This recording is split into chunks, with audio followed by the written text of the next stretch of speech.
Благодарам, подпредседателе, почитувани колеги пратеници. Денеска на дневен ред е предлогот на закон за заштита од употреба на производи од тутун или сродни производи.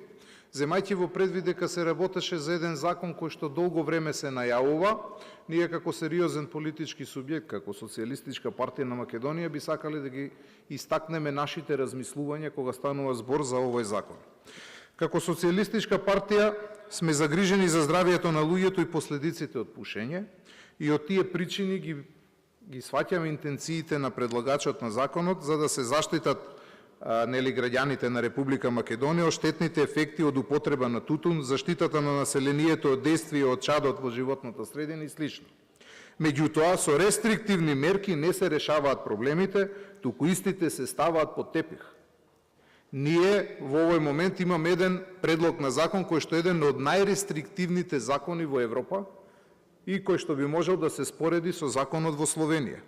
Кај другите закони одиме со поблаги мерки кои што предпоставуваат дека ќе има одреден временски период на прилагодување на граѓаните, пред се земајќи во предвид дека за секој едно вакво законско решение потребно е време истото да се имплементира.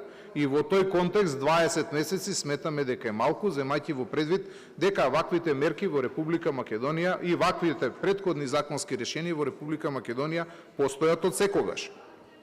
Не сме убедени дека нема да има и финансиски последици од донесувањето на ваквиот закон.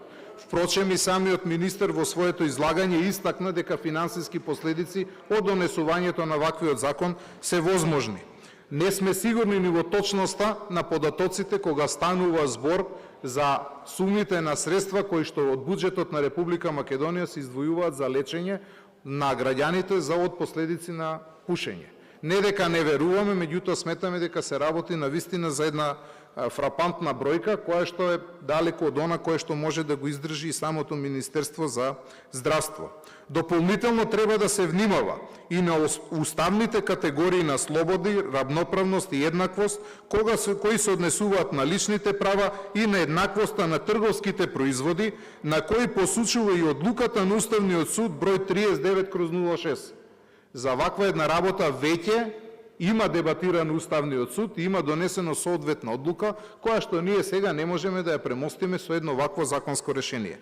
Оттаму ставот на Социјалистичка партија е дека би требало да се размислува за дополнување на законскиот текст. Ви благодарам.